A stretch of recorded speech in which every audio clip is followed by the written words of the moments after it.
Bonjour à toutes et à tous et bienvenue dans Les Destins Flottants, le podcast au sujet des croyances limitantes remises en question par chacune des personnalités inspirantes interrogées.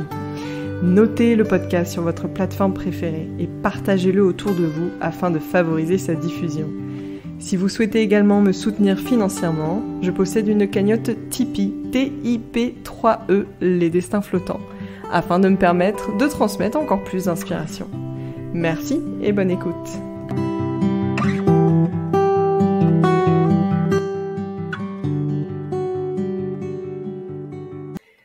Aujourd'hui, mon invité est coach dans un domaine particulier, l'amour. Qui ne s'est pas déjà posé 1 milliard de questions lorsqu'on a rencontré l'amour ? Ses articles et ses vidéos sont partout lorsqu'on émet des recherches dans ce domaine. Il est le premier en France à aider les personnes à mieux comprendre leurs relations amoureuses, la psychologie genrée et leurs mécanismes. Également pionnier du développement personnel en francophonie. Vous avez peut-être reconnu Alexandre Cormon. Salut Alex!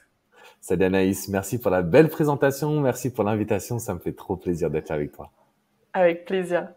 Donc je suis très heureuse de t'inviter sur ce podcast Alex, car en amour, la place des croyances est omniprésente et on est d'accord pour dire qu'elles peuvent saboter ou au contraire épanouir nos relations amoureuses. On va également remettre en question les croyances autour de la psychologie genrée. Mais avant ça, j'aimerais qu'on parle un peu de toi, Alex. D'où t'est venue l'idée de devenir love coach ? Écoute, c'est une bonne question et ça fait aussi partie d'une croyance. Parce que quand j'ai commencé, en fait, ma vie était basée sur le basketball. C'est ça qui rythmait mon quotidien depuis mon plus jeune âge. J'ai commencé à l'âge de 4 ans. Et à 11-12 ans, j'ai fait la rencontre d'un préparateur mental qui m'a en fait amené des exercices de programmation neurolinguistique, d'hypnose. Son objectif, c'était un peu de me renforcer au niveau de mon cerveau parce que j'avais une fausse croyance qui était que je n'étais pas le meilleur, que j'étais pas assez bon, que les autres étaient toujours meilleurs que moi. J'avais beaucoup de petites peurs à l'intérieur de moi et faire un travail avec lui, c'est ce qui m'a aidé. C'est ce qui m'a permis aussi de mettre un pied dans le développement personnel, mais sans vraiment le savoir. Parce que quand tu fais du sport, en gros, tu as envie de pratiquer du sport. Je sais que toi aussi, tu étais une grande sportive. Mais voilà, tu as juste envie de faire du basket, tu n'as pas envie d'aller voir le préparateur mental. Sauf que j'ai eu une blessure au genou à l'âge de 18 ans qui m'a contraint, entre guillemets, à me dire qu'il fallait que j'ai un plan B. Et donc, que j'écoute mes parents et que j'aille faire des études, un master en sciences humaines. Et donc, en faisant mes études, je me suis aperçu que j'avais eu des outils grâce à ce préparateur mental, grâce à ce coach, que très peu de personnes avaient bénéficié. Et j'ai dit, du coup, à mes parents, je veux me lancer, je veux développer un blog sur les relations amoureuses et la confiance en soi.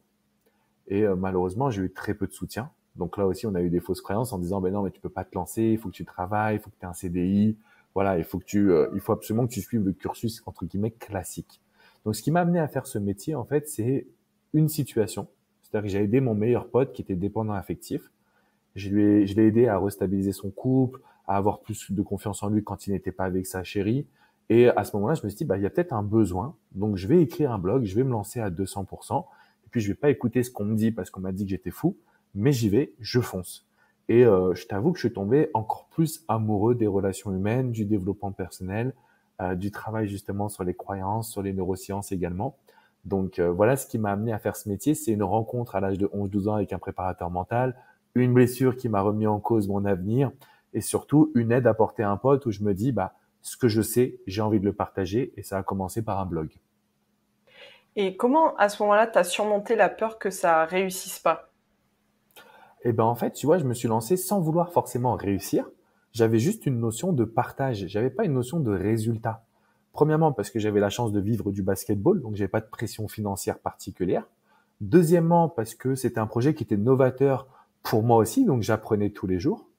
Et troisièmement, je me disais pas, il faut que. Je me disais juste, je vais partager ce que je sais, et puis je verrai bien où ça me mène, mais je sais que je prends du plaisir.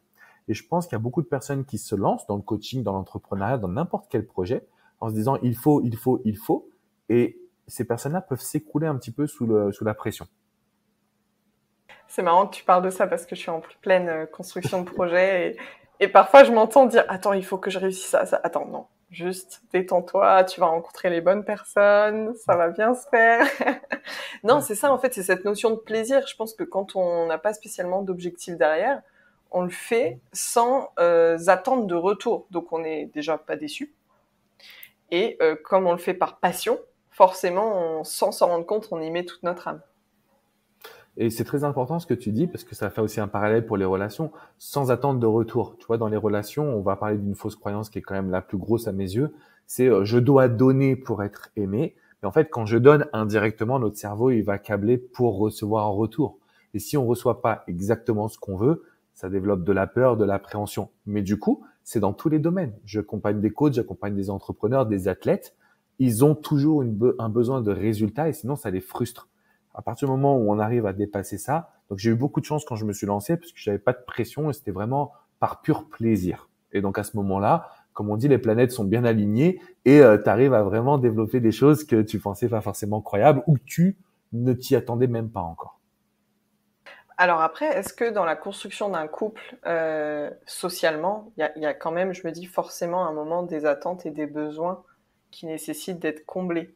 Donc comment faire la part des choses entre ne pas avoir des attentes au risque d'être déçu, enfin ne pas projeter sur l'autre, ne pas faire porter le poids d'attentes trop lourdes, mais à la fois d'être dans la construction sociale d'un couple. Mhm. C'est aussi une question qui est très importante parce que, tu vois, je me suis posé cette question pendant très longtemps à force de faire ce métier. Ça fait 15 ans que je fais du coaching et tous les jours je coach et tous les jours j'apprends. Et je m'aperçois d'une chose, c'est que quand on est dans la construction d'un couple d'une manière sociale ou sociétale, c'est-à-dire en répondant à des attentes qu'on a mais que les autres ont aussi pour nous, on est dans une phase où on a tendance à sauter les étapes ou à vouloir rentrer dans des cases. Donc la réponse à cette question, ça a été la définition des attentes. Je demande aux personnes que je coach de définir exactement ce qu'ils veulent pour qu'ils bâtissent les composants du couple. Qu'est-ce que vous voulez exactement? Et donc à ce moment-là, en fait, on est dans la création du couple qu'on désire plutôt que dans l'attente de l'autre. Si je me mets en couple et que j'attends que l'autre veuille habiter avec moi, bah je suis en attente, je peux aussi mal maîtriser mes émotions, je peux me sentir frustré, donc je vais devenir négatif et en fait, je vais très vite arriver à une rupture. À partir du moment où je me dis bah je vais prendre mon indépendance, je vais avoir mes propres projets, je vais les partager à cette personne-là, bizarrement cette personne-là se sent suffisamment inspirée pour vouloir les partager avec moi. Donc il y a cette notion de je mets en place des actions moi personnellement, je suis en contrôle de ma vie. Et le mot que je vais souvent utiliser dans ce podcast, à mon avis, c'est le mot j'inspire. C'est-à-dire j'inspire la personne que j'aime à me rejoindre, à faire la même chose de son côté, mais à ce qu'on crée finalement une identité qui est le couple. Et c'est notre identité à nous. C'est pas en fonction de ce qu'on nous a dit qu'il fallait faire. Parce qu'il y a beaucoup d'idées reçues, il y a beaucoup de croyances, il y a beaucoup de regards des autres, de poids de la société, mais qu'on peut limiter quand on est concentré sur qu'est-ce que moi je veux, comment je vais avoir une vie inspirante et comment j'amène mon ou ma partenaire finalement à me rejoindre dans cette direction. Et là, les besoins seront comblés naturellement, si je comprends bien. Exactement. Les besoins sont comblés naturellement. Il y a un processus de création qui se fait inévitablement parce qu'on me dit souvent comment je trouve l'amour, comment je trouve telle situation, enfin telle solution à tel problème. En fait, je leur dis mais vous allez être créateur ou créatrice. C'est-à-dire vous allez tellement développer quelque chose qui vous ressemble que vous allez pouvoir vous définir le couple qui vous importe et vous allez voir qu'il y a toujours en fait une adaptation entre guillemets de l'autre. Donc ça veut dire que parce que je crée la relation telle que j'en ai envie, je me concentre sur le positif. Je me concentre sur ce que j'ai envie de dégager. Et donc ça crée naturellement, comme tu l'as bien dit, une relation, un couple qui est solide. D'accord. Alors justement, on va parler de toutes les croyances qui peuvent nous empêcher ou pas l'épanouissement de cette relation.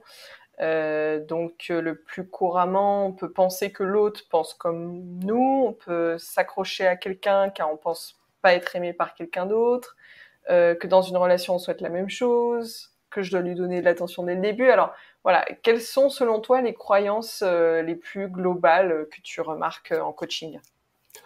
Eh bien, la toute première, c'est celle, je vais rebondir sur ce que tu viens de transmettre avec le mot donner. Ça, c'est la grande croyance, tu vois. C'est-à-dire que on considère que notre valeur en amour dépend de ce que l'on va donner à l'autre. Donc, je rentre dans une dynamique où j'ai beaucoup envie de transmettre. Je vais faire des cadeaux, je vais donner du temps, je vais donner de l'attention, je vais m'investir, je vais régler les problèmes dans le quotidien de la personne que j'aime. Et indirectement, je vais me dire, bah, ça, c'est la construction d'un couple. Sauf que c'est à ce moment-là qu'on développe une dépendance, une obsession. C'est à ce moment-là également qu'on est dans une phase où l'autre peut se sentir étouffé et on n'en a pas conscience. Donc, la plus grande fausse croyance, c'est celle de considérer que notre valeur en amour consiste à donner un maximum. Donc ça, c'est la première que je vais voir. Et la deuxième, en fait, finalement, croyance que je veux analyser, elle rejoint ce que tu transmettais par rapport au on pense que l'autre est comme nous.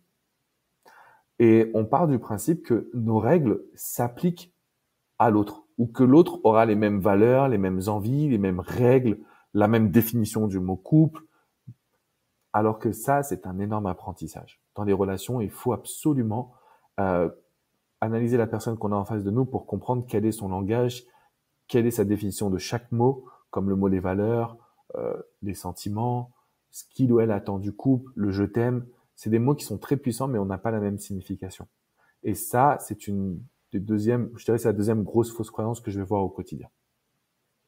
Oui, d'ailleurs, c'est pour ça que la construction d'un couple prend énormément de temps et que toutes les personnes qui partent sur un sprint, ça s'éteint très vite en général, puisqu'on n'a pas pris le temps de faire ce travail, d'analyser la personne, en fait, vraiment d'apprendre à connaître la personne sans avoir cette attente de couple derrière.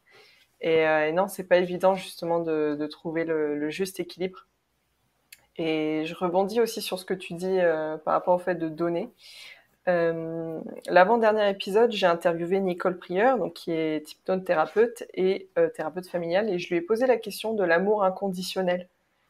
Parce que tu vois, notamment, j'écoute Chloé Bloom, et Chloé, elle fait la différence entre l'amour troc et l'amour inconditionnel. Donc l'amour troc, c'est je te donne de l'attention parce que toi tu me donnes de l'attention, alors que l'amour inconditionnel, je vais te donner de l'attention sans attendre un retour, sans condition.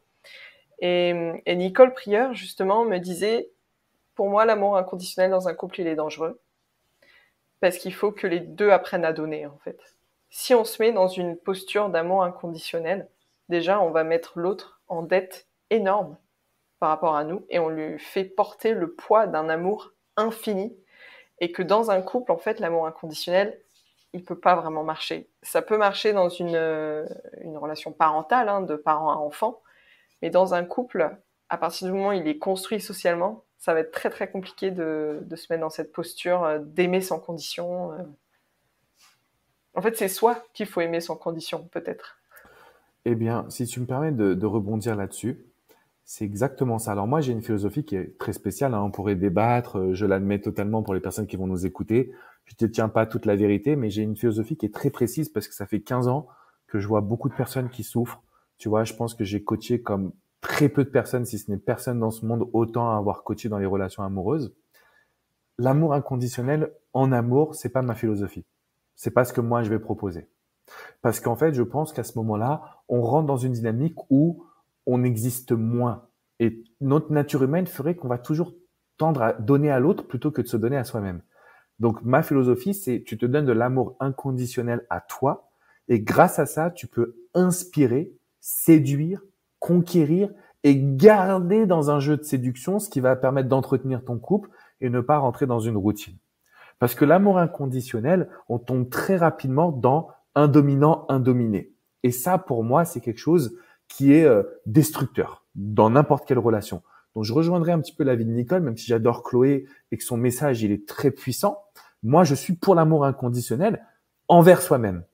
Et tu serais surprise de voir que peut-être 99% des personnes que je coach ne sont pas dans ça, même 100%. Parce que, et là c'est l'une des plus grosses fausses croyances aussi, j'aurais dû y penser d'ailleurs, parce qu'on nous a dit, l'amour c'est pas ça. L'amour c'est simple, c'est naturel, il suffit de s'aimer pour être heureux. Mais en réalité non, parce qu'il faut déjà apprendre à se connaître soi-même, ensuite il faut apprendre à connaître une personne qui est différente. Alors si tu donnes de l'amour inconditionnel à ton ou ta partenaire, mais que tu ne t'autorises pas à t'en donner à toi-même, t'es dominé, c'est sûr, ton couple n'existera que parce que tu donnes. Sauf qu'on sait que dans la nature humaine, on a tendance à profiter quand on a quelqu'un qui nous donne beaucoup. Ou quand on est dans une situation de pouvoir, on a tendance à profiter et à abuser. Donc c'est pour ça que l'amour inconditionnel en amour, si c'est pas dirigé vers soi, personnellement, je le déconseille. Oui, moi je pars du principe qu'on peut pas donner ce qu'on n'a pas pour soi, tout simplement. Et donc c'est ça en fait, c'est d'inspirer l'autre à faire de même. Alors après, on peut bien sûr entrer dans une démarche d'acceptation de l'autre dans ce qu'il est, mais dans ce cas, puisqu'on est amoureux de la personne, de toute façon, on va accepter ses défauts, on va accepter ses parts d'ombre, comme ses parts de lumière. Et là, j'ai une question un petit peu sociétale. Justement, on a les populations plus âgées aujourd'hui vont se plaindre du fait que vous, les jeunes, aujourd'hui, vous vous séparez au premier conflit, comme si on pouvait pas accepter l'autre dans son entièreté. Qu'est-ce que tu peux nous dire à ce sujet? Alors, j'ai entendu cette phrase des milliers de fois et sous forme de question, mais pourquoi pour nos parents et grands-parents, c'était plus simple? C'est vrai que quand moi je vois mes parents, ils ont été très heureux, entre guillemets, mariés ensemble, et mes grands-parents pareil, il n'y a pas eu de divorce, il n'y a pas eu de séparation. Mais quand tu creuses et que tu poses des questions, tu te rends compte que dans ma famille, j'ai une famille qui est très spéciale, tu vois, qui est très ouverte d'esprit, aux quatre coins du monde. Tu vois, on a vraiment eu développé un esprit de famille très fort. Donc, ils ont tenu. Mais en dehors de ça, quand je posais des questions à des couples plus âgés, je me rendais compte que oui, on restait ensemble malheureux. On restait ensemble en souffrance. Donc, je pense qu'aujourd'hui, peut-être que dans notre société de consommation, on ne se bat pas suffisamment, mais je dirais plutôt, en fait, on n'a aucune compréhension de l'amour. C'est-à-dire qu'on se pose pas les bonnes questions, on n'a pas d'apprentissage, donc on part basé sur des émotions. C'est-à-dire que je me sens bien avec cette personne me fait vibrer, hop, je me mets en couple. Mais ça dure combien de temps? Comme tu as dit, c'est un sprint. Le marathon, il tient jamais. Donc, ce que je dirais, c'est qu'aujourd'hui, on est un peu trop laxiste sur l'apprentissage. Par contre, j'aimerais pas être à l'époque de mes parents et grands-parents, de me dire que je vais rester dans un couple où je suis pas épanoui, où j'ai pas le droit de dire quoi que ce soit, je peux pas me sentir moi. Je trouve que notre société, elle a évolué dans le bon sens à ce niveau-là. C'est-à-dire qu'il vaut mieux être séparé que être mal accompagné, entre guillemets. Maintenant, il y a des façons d'apprendre l'amour et c'est pour ça que je me bats, entre guillemets, de par mon métier, parce que je considère qu'on peut être mais vraiment beaucoup plus heureux aujourd'hui qu'à l'époque de nos parents et grands-parents quand on a un couple qui dure et qui a la capacité de se renouveler surtout. Ça, c'est important. Oui, puis c'est vrai qu'à l'époque, bon, on avait beaucoup la valeur de ne pas abandonner, de ne pas lâcher. C'était très présent, quitte à souffrir. En fait, c'était la valeur la plus haute, c'était de terminer ce qu'on a commencé, mais que ce soit en amour ou dans toute construction, hein, dans le travail aussi. Et c'est vrai qu'aujourd'hui, on n'est plus du tout dans cette dynamique. On apprend à lâcher prise et au contraire, le courage, c'est aussi d'abandonner et de laisser sa fierté de côté et de dire bah voilà, ça m'a pas plu, je me suis trompée, je recommence. Et ça, effectivement, je trouve que notre société quand même évolue bien en ce sens, et même dans le couple. Mhm. Alors justement, à l'époque, peut-être que c'est en train de changer, mais Hollywood et Disney nous donnaient quand même une vision de l'amour assez présente dans nos relations, et ça a forgé beaucoup de croyances dans notre subconscient. Et notamment, on se rend compte que les femmes attendaient beaucoup d'être sauvées. Alors, comment évolue la vision de l'amour des femmes selon toi? Alors, c'est une bonne question et je pense que c'est difficile de déconstruire une croyance.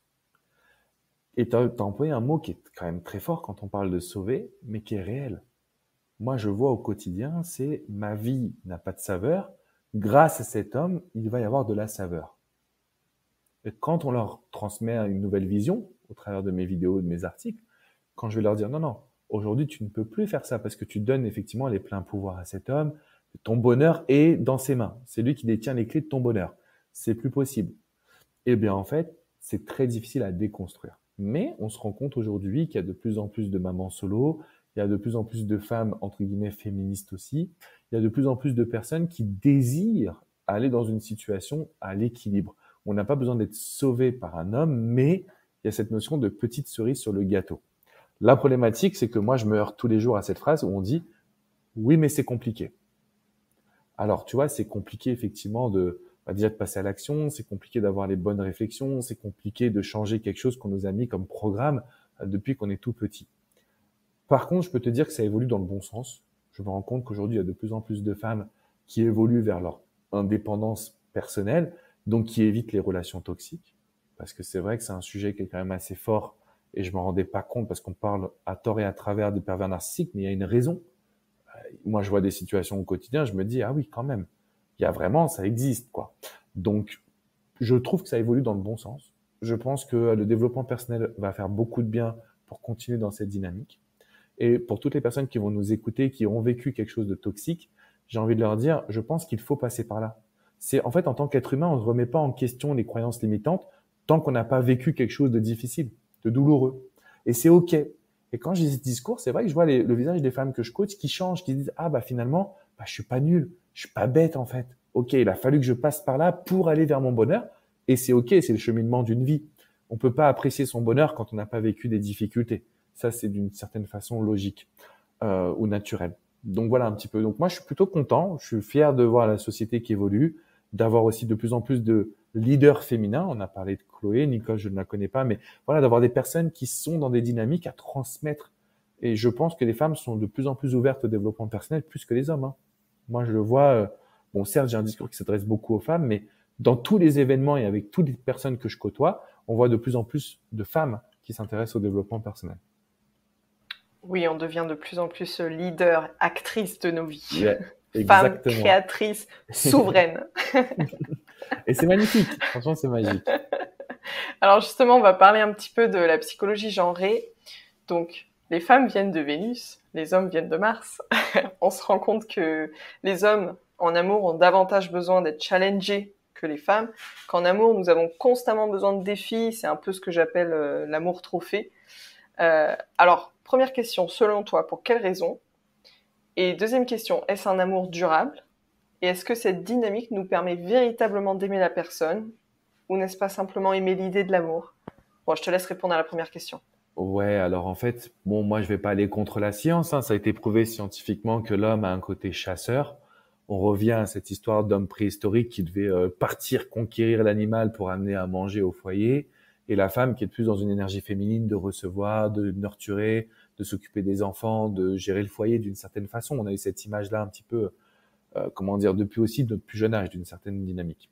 Donc pour te répondre, je ne peux pas aller contre la science. Je pense que la majorité des hommes, je dis bien la majorité, ont ce désir, ce challenge, c'est un trait de personnalité, de caractère que l'on va avoir et qui est pas négatif en soi, tu vois, qui est pas forcément négatif. Donc c'est là, je pense, la grande différence, elle est à ce niveau-là. Maintenant, je disais la majorité parce que je ne crois pas, comment dire, en la séparation des genres. Moi, je me suis aperçu que j'avais beaucoup d'hommes qui avaient un comportement féminin, beaucoup de femmes qui avaient un comportement masculin. Donc, je crois plutôt à la différence de personnalité. C'est-à-dire qu'on a des personnes qui vont être plus dans le challenge, d'autres personnes qui vont être plus dans la notion de donner, finalement de créer, de nurturer, de créer quelque chose de positif et tu vois, d'avoir quelque chose de, ouais, une énergie plutôt féminine, mais il y a des hommes qui ont des énergies féminines également. Maintenant, il y a des petites traits de caractère qu'on peut retrouver chez les hommes, comme cet esprit de challenge, tu vois. Mais ça fait pas tout, quoi. Tu vois, je trouve que c'est un peu limité de ne parler que de ça. Comme les hommes viennent de Mars, les femmes viennent de Vénus, oui, dans l'idée, on est différents. Hein, ça, on le voit hein, physiquement très bien. Mais on n'est pas si différents que ça. Et certaines femmes peuvent avoir une énergie plus masculine et des hommes une énergie plus féminine. Donc, voilà. D'accord, oui, parce que dans tes vidéos, souvent, c'est assez dirigé au niveau des hommes et des femmes. Mais là, tu nous expliques un peu plus. Ouais, en fait, ça a été un choix, mais qui ne fait pas de différence entre les hommes et la femme d'une certaine façon. C'est juste que je m'adresse à une situation spécifique. C'est-à-dire que 95% de mes coachings sont dirigés vers des femmes qui veulent conquérir un homme qui est justement dans le challenge et ne comprennent pas forcément cette situation-là. Donc c'est mon choix d'avoir fait plein de vidéos sur ce sujet-là, mais j'aurais pu faire des vidéos sur d'autres sujets, tu vois. Donc pour moi, en fait, je pense que c'est juste la notion de différence qu'il faut expliquer. Comment moi, je suis prête à m'engager dans une relation, ce qu'on vit, c'est d'extase pour moi. Comment lui peut ne pas trouver son bonheur dans ce que moi, je trouve excitant et génial. C'est ça que j'apporte, mais c'est pas forcément genré. C'est juste que j'ai décidé de m'adresser à un public, et c'est le public féminin qui se retrouve dans cette situation-là. Pourquoi je te dis ça? Parce que j'ai 20% de personnes qui me suivent qui sont des hommes et qui me disent, mais quand j'écoute ta vidéo, ça me ressemble. Donc, c'est pas pour tout le monde, mais ça en fait partie. Il y a un pourcentage quand même. Oui, effectivement. Et alors justement, pour cette notion de challenge, être un challenge lorsqu'on n'en a pas envie peut faire souffrir. Donc, quel est l'équilibre entre le naturel et le challenge, entre la séduction et l'amour? Alors, c'est une très très bonne question. Si tu veux, moi j'ai la sensation qu'aujourd'hui on n'a pas le choix que de jouer avec les règles, tout simplement. C'est-à-dire que oui, j'ai des personnes qui me disent, mais Alex, moi je ne veux pas être un challenge. Je leur dis, bah très bien. Sauf que la personne que tu as en face de toi, elle a besoin que tu sois un challenge. Donc peut-être que c'est juste vous êtes incompatibles. Donc moi, je suis 100% d'accord avec finalement ta question qui dit, bah si tu n'as pas envie d'être un challenge et que ça te fait souffrir, ce n'est juste pas la bonne personne pour toi. Mais si à ça tu me réponds, c'est la personne que je veux, c'est lui que je veux dans ma vie, c'est elle qui me fait vibrer, dans ces cas-là, il faut que tu joues avec les règles de sa personnalité à elle. Et c'est là où c'est intéressant, c'est finalement les différents profils, les différents types de personnalités. C'est que, bah, on peut pas tout avoir. Voilà, on peut pas tout avoir. Moi, si vous voulez une relation avec une personne qui est évitante, bah, il faut apprendre à être un challenge, que ce soit un homme ou une femme. Et si c'est pas dans votre personnalité, mais que vous voulez être avec cette personne, ça s'apprend, ça se travaille. Et c'est un apprentissage. Donc, c'est pas un changement de personnalité. On renie pas qui nous sommes, par contre. Oui, alors Alexandre parle donc de la personnalité évitante. Il y a 4 typologies de personnalité, il me semble, donc le sécure, l'anxieux, l'évitant et le désorganisé. Et souvent, les contraires s'attirent, n'est-ce pas? Effectivement, les contraires s'attirent, ce qui provoque des situations un petit peu difficiles à comprendre, à accepter, et finalement à intégrer également. Donc voilà, c'est la théorie des styles d'attachement. J'ai développé d'autres petits profils pour aller un petit peu plus loin, mais globalement, je pense que c'est l'évitant et l'anxieux qui vont s'attirer. C'est-à-dire que l'évitant a ce charisme, cette notion de nous faire vibrer, va être attiré par une personne qui va le nurturer, finalement, qui va l'accepter tel qu'il est ou tel qu'elle est. Sauf que au bout d'un certain temps, on a toujours envie d'un petit peu plus et c'est là où les conflits peuvent arriver. Donc voilà ce que moi je vois dans 99% des coachings au quotidien. Oui, d'ailleurs, est-ce que c'est pas quand même plus complexe que ça? Est-ce que c'est pas de nouveau mettre des gens dans les cases avec ces Si, 4 typologies? Oui. si, c'est très intéressant parce que la frontière, elle est mince entre l'évitant et le narcissique. Donc, oui, c'est ce qui est difficile en fait, pour moi en tout cas aujourd'hui, c'est à la fois de trouver des exemples où les gens peuvent s'y représenter. Donc, être dans des cases, ça rassure d'une certaine façon. Et en même temps, ne pas rester que dans une logique de cases parce que ça explique pas tout, parce qu'on peut pas avoir tous les détails et parce que ça serait vraiment trop réducteur. Donc, tu as 100% raison là-dessus. Alors justement, dans cette notion de défi, le danger avec cette idée de défi et de séduction, c'est qu'on puisse aller voir ailleurs, parce qu'il y a plus de séduction avec une autre personne, alors qu'on aime profondément malgré tout la personne avec qui on est en couple. Donc comment apprendre à se connaître et à communiquer à ce sujet? Eh bien, pour apprendre à se connaître, il y a deux questions qui vont justement essayer de mettre de côté les fausses croyances. La première question, c'est de quoi j'ai envie? Qu'est-ce que j'ai envie dans ma relation? Qu'est-ce qui est important pour moi? Et la deuxième question, c'est à l'inverse, qu'est-ce que je ne veux absolument plus dans ma relation? Qu'est-ce que je n'accepterai plus jamais? À chaque fois que je pose des questions, j'ai des réponses qui sont très larges. Par exemple, qu'est-ce que tu veux dans une relation? Je veux du respect. Je veux de la bienveillance. Quand je dis que c'est large, c'est que c'est pas assez précis pour notre cerveau. Donc je demande toujours, ok, mais donne-moi un exemple précis de respect. Bah, j'ai pas envie d'avoir, je ne veux pas qu'une personne hausse le ton. Ok, ça c'est précis. Et donc mon objectif en fait, pour éviter d'aller dans des croyances limitantes ou pour éviter d'être dans une relation qui ne nous correspond pas réellement, c'est de se demander qu'est-ce que je veux concrètement, avoir des exemples précis, parce que notre cerveau va ensuite aller vers naturellement vers ce genre de personnes qui peuvent correspondre à nos besoins. Donc ne pas rester en surface, parce que ça c'est ce que tout le monde fait aujourd'hui, enfin toutes les personnes que je coach en tout cas. Et puis après, il y a ce deuxième point, c'est aussi de se dire, voilà, ça c'est ce que je veux, mais en face de moi, j'ai une personne qui veut autre chose ou qui a une personnalité différente. Comment est-ce qu'on arrive à créer un pont entre ces situations? Qu'est-ce que j'accepte? Qu'est-ce que je n'accepterai pas? Et vice-versa. Donc c'est beaucoup d'apprentissage finalement. Mais pour revenir là-dessus, c'est que on peut très bien être avec une personne qui n'est pas comme nous, sans avoir peur de la perdre ou de le perdre, sans avoir peur d'être trompé, etc., etc.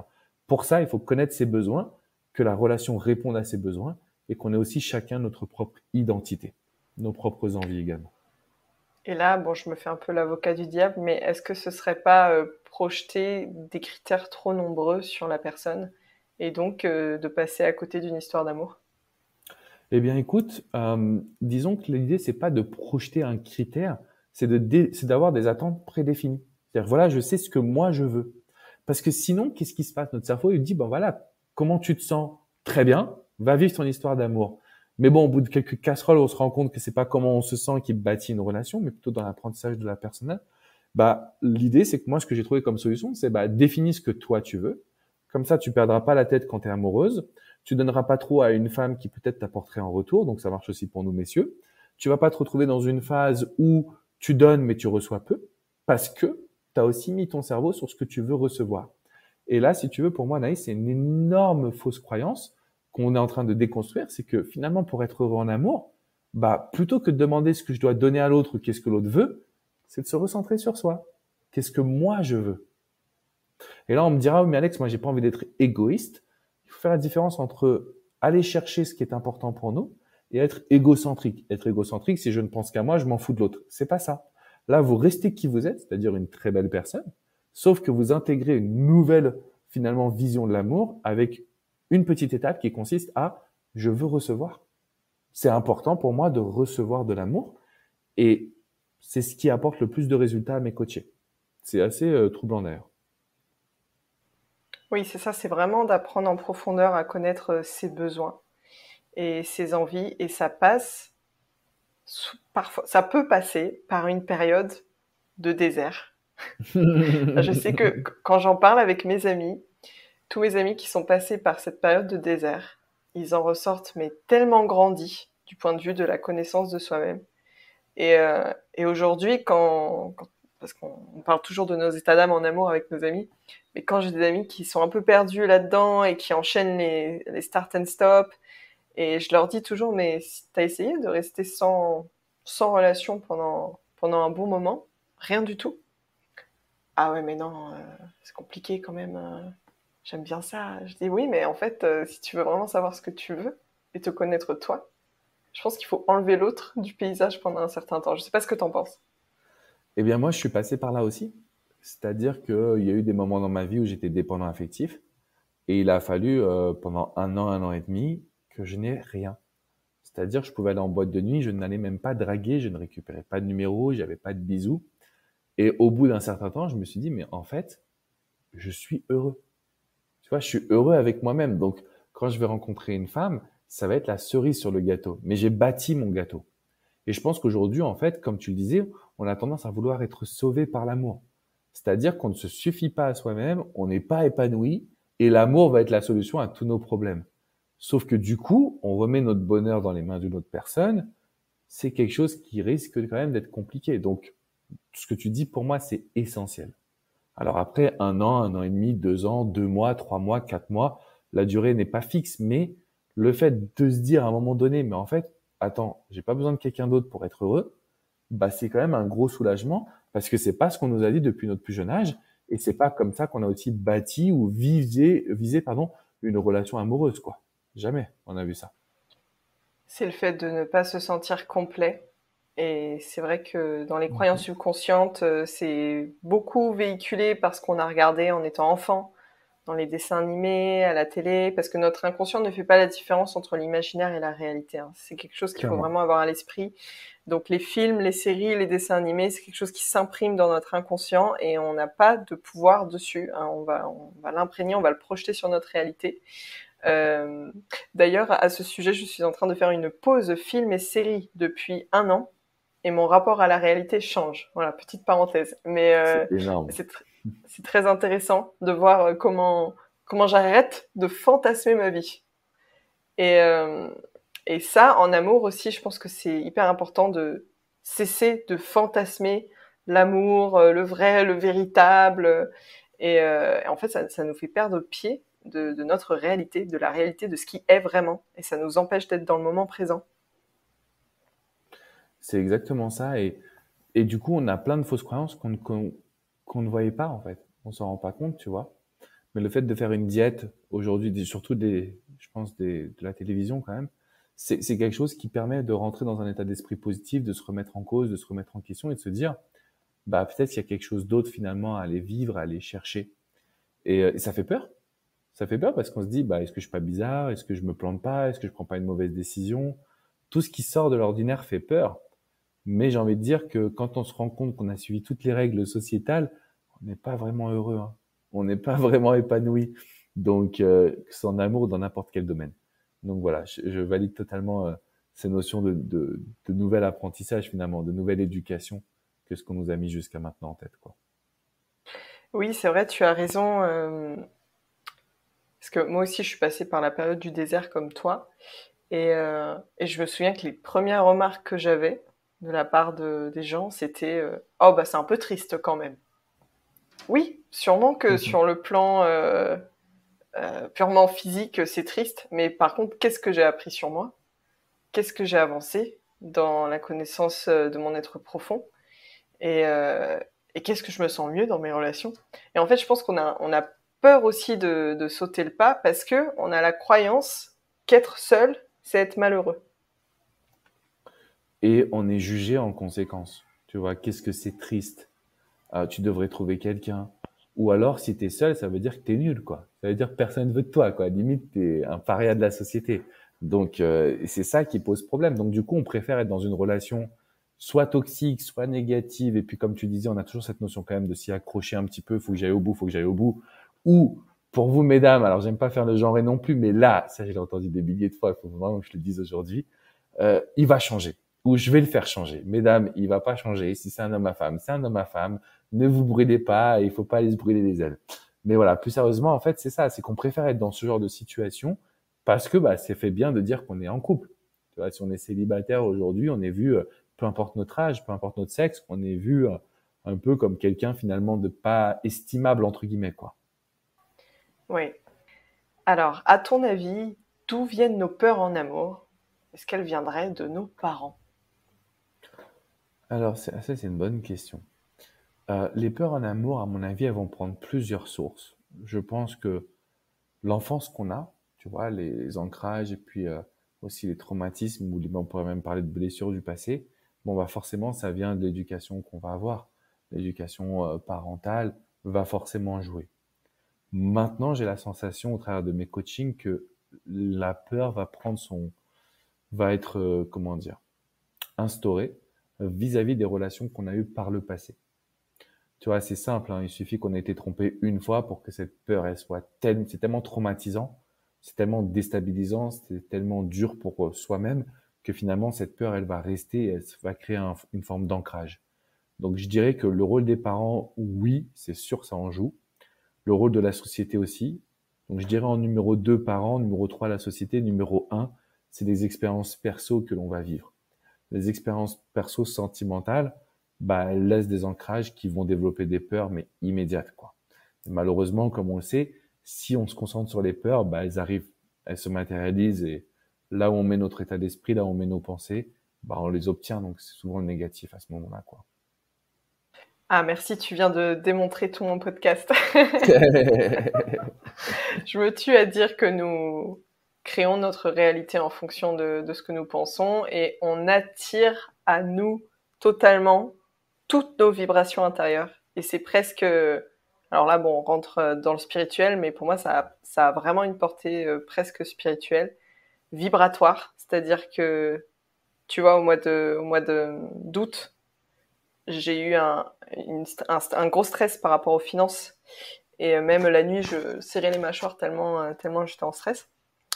Et j'ai attiré à moi ce manque d'argent. Tu vois, comme par hasard, le même mois, j'ai un institut de beauté que j'avais résilié qui m'a prélevé par erreur. Et mon institut actuel qui m'avait prélevé 3 fois. Le mois où j'ai stressé pour l'argent. J'ai essayé de changer de paradigme et me dire, ok, on va arrêter de stresser. On va faire confiance à la vie et aux opportunités. Et le mois d'après, non seulement j'ai été remboursée plus que ce que j'avais prévu des prélèvements qui étaient une erreur, mais en plus, j'ai des amis qui m'ont prêté de l'argent. Et là, je me suis dit, wow, la puissance, en fait, du biais de confirmation, en fait, c'est ça, c'est dès qu'on se met en tête quelque chose, je manque d'argent, je manque d'argent, je manque d'argent, ou j'ai de l'argent, mais en fait, notre réalité, elle se dessine en fonction de ça. Et ça, c'est prouvé à 2000%. Tu vois, par rapport à tout ça, je trouve ça hyper intéressant. Parce que moi, je suis quelqu'un de très cartésien, très rationnel. Et je me disais quand même, nos pensées qui vont créer notre quotidien, qui vont créer notre vie, c'est un peu bizarre quand même. Et plus je fais ce métier, plus j'écoute des podcasts, plus je me forme, plus je me rends compte que en fait tout ce qu'on est, en réalité, c'est une source d'énergie. Et donc il y a des choses qui s'expliquent pas, il y a des choses que l'on ne peut pas forcément voir à l'œil nu. Et tu vois, moi, la première fois que j'ai vu une énergéticienne, elle me dit, je vois les ondes. Je me suis dit, mais elle est quand même un petit peu spirituelle, mais elle est sur une autre planète, celle-là. Et c'est une amie, donc c'est pour ça que je peux en parler comme ça. Et du coup, elle passe ses mains autour de mon corps et elle s'arrête à l'endroit où je me suis blessé au genou. Mais elle connaissait pas l'endroit. J'en avais jamais parlé, tu vois. Et je me dis, mais attends, c'est un truc de fou. Et donc, je suis convaincu qu'en fait, il y a des choses que l'on ne voit pas et des vibrations. Donc, quand on dit j'ai de l'argent, je suis argent, tu vois, je suis dans l'abondance, et ben en fait, on débloque une énergie comme une fréquence radio qui est complètement différente. Et le fait de comprendre ça, c'est une explication scientifique. Donc, toutes les personnes qui sont rationnelles et qui vont écouter ce que tu viens de dire en se disant ouais, quand même, et ben en fait, il y a une explication scientifique derrière tout ça, et ça marche, mais pour tout le monde dans tous les domaines. Moi, je comprends pas comment il y a des gens qui vont se dire encore, oui, mais pour moi, oui, mais moi, ça marche pas, oui, mais, oui, mais, oui, mais.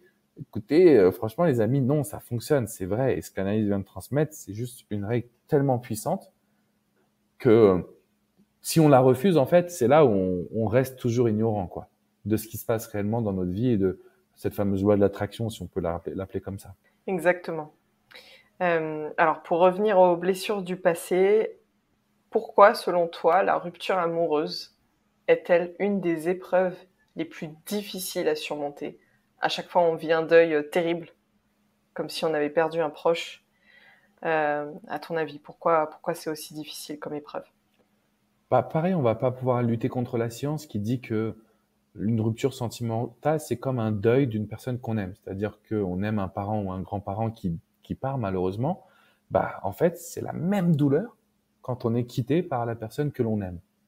Donc à ce moment-là, on se dit déjà, c'est quand même en termes de choc émotionnel très fort.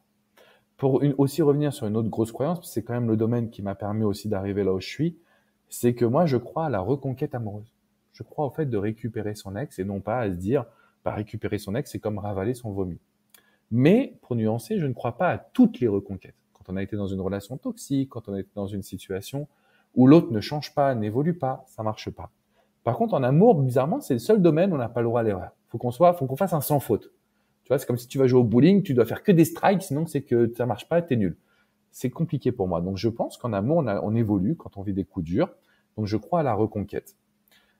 La raison pour laquelle je pense qu'une rupture sentimentale est l'étape la plus difficile pour un être humain, après un deuil ou pendant la même chose qu'un deuil d'un parent ou d'un enfant ou d'une personne qu'on aime, c'est qu'en fait, quand il y a une rupture, tu perds la personne que tu aimes, mais tu perds surtout tout repère. C'est-à-dire que tu n'as plus les mêmes habitudes, donc tu te sens plus forcément aimé, tu n'as plus le petit message, le petit appel qui te fait chier quand tu es en couple, mais quand tu l'as plus, il te fait ressentir un énorme manque. Et le deuxième point, et je pense pour moi c'est ça le pire, c'est que tu vis une rupture et en fait ta vie s'arrête. Tu n'as plus de projet. Parce qu'avant, tu avais des projets à 2, peut-être à 3, 4, 5 si vous avez des enfants ou plus. Mais en gros, là maintenant, tu dois te rebâtir. Donc non seulement tu dois faire le deuil, et en plus de ça, tu dois repartir avec des nouveaux projets, tu dois repartir avec de nouvelles habitudes. Et sans ça, tu peux sombrer pendant longtemps. Et donc mon rôle, moi, en tant que coach, c'est d'essayer de faire en sorte que de nombreuses personnes n'aient pas à attendre longtemps, qu'elles puissent se reconstruire des habitudes du moment présent et des projets. Donc voilà pour répondre un petit peu à ta question. Et de tomber amoureux de ses projets avant de tomber amoureux de quelqu'un d'autre. Ouais, effectivement, parce que quand tu tombes amoureux de tes projets, tu te dégages un certain charisme, une certaine assurance, une énergie, des vibrations. Donc, je reviens sur mon mot préféré, tu inspires l'autre au lieu d'avoir besoin de l'autre. Et je pense que ça, en fait, c'est la recette du succès en amour, mais pas que, dans n'importe quel domaine professionnel, personnel, etc. Mais si tu es en amour avec toi-même, en fait, tu dépends moins des autres. Donc, tu es forcément plus indépendant, donc capable de te nourrir de ton bonheur personnel. Yes. Je reviens juste sur ce qu'on disait tout à l'heure. Si tu avais un petit mot à dire aux femmes et aux hommes, il y a aussi beaucoup d'hommes dans ce cas-là, qui ont le syndrome du sauveur. C'est-à-dire, voilà, moi je sais que ça a été mon cas, encore récemment. D'accord. Comment, tu vois, comment on arrive à sortir de ces situations où à chaque fois, en fait, on est follement attiré, en fait, par les parts d'ombre de l'autre. Et on se met vraiment dans cette position, on a trop envie de l'aider, on a envie qu'il aille mieux dans sa vie, qu'il s'inspire lui-même. Voilà, quel serait ton petit mot pour ces Hmm. personnes-là? Alors, si tu veux, par rapport à cette dynamique, il y a deux façons de faire. La première, c'est de comprendre ces schémas et ces procédés. Moi, je suis pas expert dans ce domaine-là, donc je pourrais pas répondre à cette partie. Le deuxième point, ça rejoint l'exercice que je donnais tout à l'heure. Quand on a envie d'aider la personne, quand on est attiré par ses parts d'ombre, quand on a envie de finalement se dire cette personne-là va changer, va évoluer, j'ai les solutions pour lui permettre, et je vois son potentiel. Pour moi, je transforme ça en je m'en fiche de savoir qui il ou elle est, voilà ce que moi je veux recevoir. Et bizarrement, si tu veux, tu responsabilises la personne que tu as en face de toi, donc tu l'aides. Et c'est un peu cette théorie des sables mouvants, comme moi je le dis, c'est-à-dire, tu es dans une situation où tu es attiré par une personne, tu vas vouloir sauver cette personne, mais en fait, tu rentres dans les sables mouvants avec elle. Vous allez tous les deux vous enfoncer. Là, ce que tu fais, c'est que tu dis, je me ressens sur moi. Moi, je veux être un exemple. Moi, je vais croquer la vie à pleines dents. Et donc, c'est comme si je tendais un bâton à cette personne qui est dans les sables mouvants pour l'aider à s'en sortir. Mais je vais pas aller avec elle ou avec lui dans les sables mouvants parce que ça ne me correspondra pas. Donc, bizarrement, je dirais à toutes les personnes qui ont le syndrome du sauveur que le seul moyen d'en sortir, c'est de se centrer sur qu'est-ce que moi je veux recevoir? Qu'est-ce que moi j'ai envie de créer? Qu'est-ce que moi je désire vivre? Et il faut combattre en fait cette notion qui nous fait penser qu'on est égoïste, mais en fait, être égoïste, c'est pas mal. Si t'es une belle personne et que t'es égoïste, tu continueras à faire le bien autour de toi. Et donc, c'est le meilleur moyen de sauver l'autre, de ne pas tomber en dépendance ou en tout cas en obsession sur l'autre, et de créer un couple qui sera mais complètement différent et puissant. Donc, tu vois, c'est ça que moi, je vois tous les jours. Oui, d'ailleurs, le syndrome du sauveur, à la base, enfin, s'il est infligé par une blessure dans l'enfance, parentale, j'entends, c'est pas forcément par bonté d'âme ou par altruisme. Bien au contraire, c'est une thérapeute qui me disait qu'en fait, c'est parce que l'enfant se sent en danger, parce que le parent ne va pas bien, psychiquement ou physiquement. Et donc, l'enfant, pour sa propre survie, va vouloir sauver le parent. Donc en fait, on part de base d'un sentiment égoïste, mais qui est nécessaire. Hein. C'est pas du tout pour juger les enfants qui ont le syndrome du sauveur, au contraire. Et donc, c'est peut-être de rediriger en fait cet égoïsme dans notre vie amoureuse. Malgré l'amour qu'on peut ressentir pour ces personnes, parce que c'est ça la difficulté quand on est dans le syndrome du sauveur. Hein. En fait, on le sait au fond de nous, que c'est pas pour nous cette relation, mais on a envie parce qu'on est terriblement attaché. Ouais, c'est super intéressant ce que tu transmets. Et, euh, et je pense que le problème dans tout ça, c'est que on s'oublie. Tu vois, quand on est dans le syndrome du sauveur, on s'oublie, on est concentré, absorbé par l'autre, et l'autre, en fait, il ressent ça. Donc pourquoi est-ce que moi je vais changer alors que j'ai déjà toute ton attention? Pas besoin. D'où l'importance de modifier ça. Yes. Alors, donc, je pose toujours une question en fin de podcast qui est penses-tu que nous sommes illimités? Mais comme là, on est dans le thème de l'amour, je vais re-questionner. Penses-tu que l'amour peut nous rendre illimités? L'amour de soi, oui. L'amour de couple, non. Non.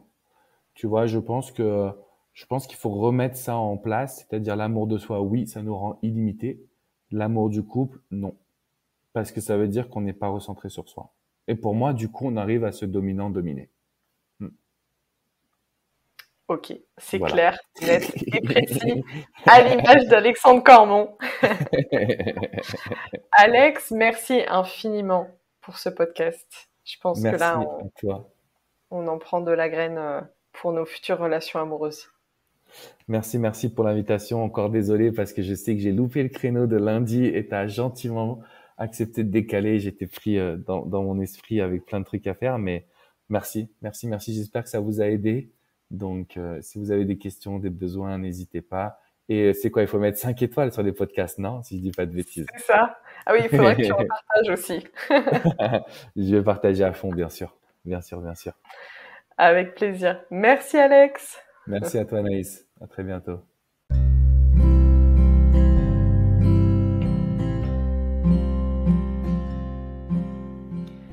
Après avoir écouté cet épisode, peut-être que comme moi, vous remettez certaines choses en question. N'hésitez pas à laisser des commentaires à ce sujet sur les réseaux ou directement sur votre plateforme d'écoute. Les destins flottants pour aujourd'hui, c'est fini. Abonnez-vous afin de retrouver le prochain épisode. À bientôt!